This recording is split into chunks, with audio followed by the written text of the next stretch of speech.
Some 300 inmates escaped after suspected Boko Haram gunmen attacked the Kuje Correctional Center in Abuja using explosives to free some jailed jihadists. A senior Interior Ministry official, Shuaibu Belgore, told reporters after the Tuesday night attack that we understand they are Boko Haram. They came specifically for their co-conspirators. Right now, we have retrieved about 300 out of about 600 who got out of the jail cells. The Kuje facility came under attack about 10:20 p.m. when what was suspected to be a high-caliber bomb went off, followed by 2 more explosions and the ensuing sporadic gunfire that sent residents scampering for safety. A spokesperson for the Nigerian Interior Ministry said security forces had taken control of the situation without giving details. For more update on the attack on the correctional facility in Kuje, we are now being joined by Arise correspondent Ferdinand Duruoha. Ferdinand, thank you so much for joining us on Newsday. What more can you tell us about the attack on Kuje prisons? All right, thank you so much. Well, not much information have been gathered in terms of, the authorities are speaking, and that's because they say they want the information to be coordinated, not knowing who definitely is listening. And that's because, you look around me, you still see Search Party trying very, very hard to see if they can recapture some of those who did escape. Now, while we were here, where we saw the numbers grow earlier, the first we reported was 300, but right now we can tell you that, it's risen as high as 330 something, and, more than 600 of them, if you want to remember, did escape yesterday. And then talking about some of those who have been here, well, I just heard that, the IG, has come in to see things for himself, talking about the Inspector General of Police. Now, earlier today, we did see the Defense Minister did come in, and then also, well, the Minister, some of the Minister of FCT also did come in also to see things for himself. So, that's exactly what has been happening thus far. And it seems that the amount of destruction that was caused, just looking at the video, is quite monumental. I know in the reports that we got, we were told that they arrived on motorbikes and had heavy artillery. Can you tell us what kind of weaponry they were in possession of, and about how many of them actually laid this siege on the prison? Well, it's difficult to indeed get those numbers, yes. And from everything that we've seen now, we've seen shellings. Earlier on, we saw forensic officers coming to pick shellings from the ground. Well, we were also told that heavy caliber weapons, which sounded like RPGs, talking about rocket propelled, grenades, were indeed used. It's very, very sketchy, very, very sketchy as regards information, and that's because, well, you want to say nobody did really speak with them. But in terms of the numbers, yes, we definitely kind of, I can agree with you from what we've heard that, they did come in their numbers. Now, they were repelled first, when they actually came in through somewhere from behind. You can actually see the hole. We're definitely going to show you that later on. And then, well, having been repelled, well, we heard that they went back, reinforced, and guess what? Came in through the gates. Now, that's exactly, how it went. And, from that, that gives us an impression of plenty of numbers, and also speaking with some of the community residents here. Well, you want to hear the kind of activity that also gives away some of the numbers. That yes, definitely they could be in a plenty of tents, and that's definitely what we know. Information is quite sketchy.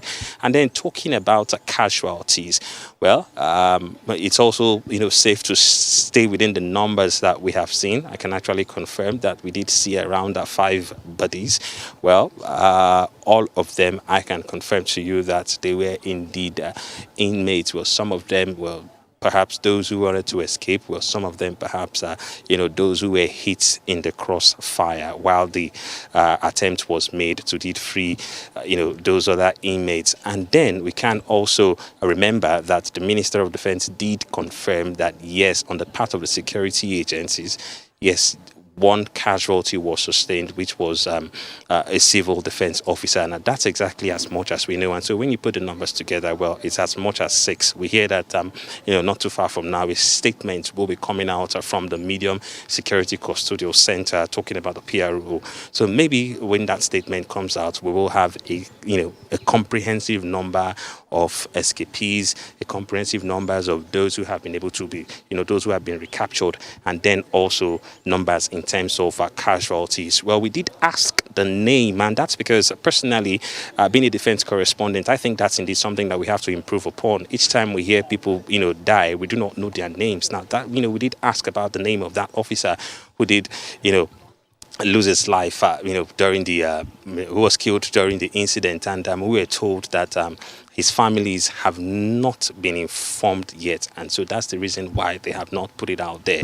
And so let's hope that, the family will be able to bear the loss. Now, also, we have seen some kind of synergy in terms of the security personnel, some coordinated action. Well, we've seen the police here. Also, we've seen the civil defense. Also, we've seen, the immigration services, well, the DSS, well, the forensic teams from several of them coming together, trying to make sure that they pick the evidence bit by bit. It's going to be difficult, and that's because you look around, you see charred vehicles. Well, just surrounding me, there's as much as over 9 of them. Different trucks. Trucks that are traditionally used to convey some of the inmates to the court and then to some other things. Buses, private cars, pickups. Several of them. Now that tells you the scale, the magnitude of whatever happened here last night. Very well said, Ferdinand. You have used the word coordination a couple of times during this interview. And to be honest, it does not appear as though the security forces are coordinated. It looks as though this is it's always a case of, responding and not preventing. We have suggestions or information that they actually received this tip about this attack before it happened, and that they were not able to manage it because, like you said, it came from the behind or whatever however you choose to say that. But I'd like to ask if you've been given any account by the security operatives as to why this information was managed, probably in a way that wasn't as intense as it should have been, because it might have been preventable to a large extent if it was taken as seriously as it should have.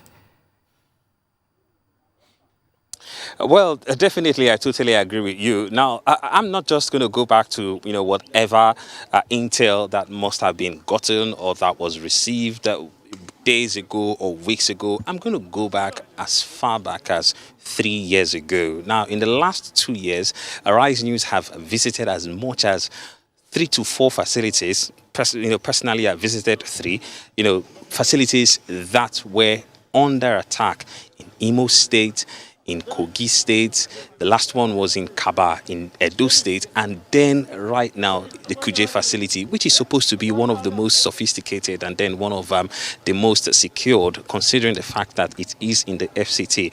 Now, for me, that's exactly what I'm looking at. And so what it means is, if we've seen this happen a couple of times, then I don't think you need any intel to make you understand that you have to indeed reinforce whatever security measures that there are, or perhaps take it very, very seriously.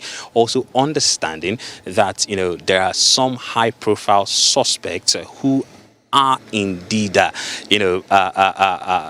inmates of this facility. So let's take it from there. If nothing was done to indeed reinforce this facility, haven't suffered, jailbreaks, 4 times in the last 2.5 years or thereabouts, then do you think anything much would have been done with whatever intel that was received coming from last week? Now, it's a general problem, talking about, Nigerian correctional facilities. You've got problem of overcrowded facility where lots of inmates awaiting sentences, and almost sometimes doubling the number of convicted inmates. Well, that itself is a problem. And so when you take a look at these things, you must you would want to understand with me that truly we need to do more in terms of how we manage this person. Don't forget, it was changed from prison to correctional center, and it's all in a bid for us to ensure that it is managed properly. The persons who indeed, would be incarcerated in these places would be reformed, and that's exactly what we hope to see. The Inspector General of Police just walked in. Ferdinand, we understand the Inspector General of Police just walked in. Would it be possible, to get an interview with him? Oh, definitely. Definitely. We will try. We will try. But for now, he's, going through, trying to take a look at trying to take a look at the scene. And I want to believe that just like it happened with the Minister of Defense, and then also with the Minister or FCT Minister and the Controller General, they would want to speak to the press. Well, we would ask questions. Sometimes they could be much more reserved, not wanting to speak, so that just to have a controlled information center.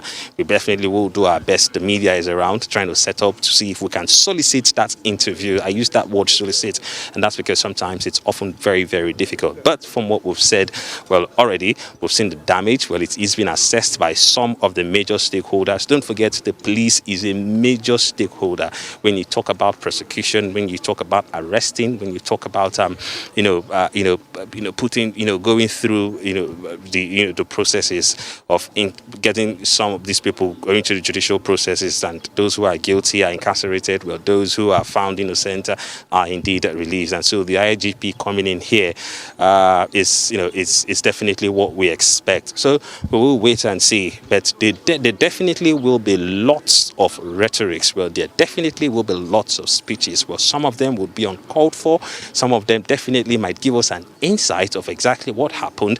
But I think what Nigerians definitely are looking forward to is to ensure that those who should be behind these walls, those who should be locked up, are indeed locked up, do their sentences, and come out as better persons, as they should, under the correctional service. Very well said, Ferdinand. Thank you so much for your reporting on this prison break, and we will get back to you if we can over the course of the day.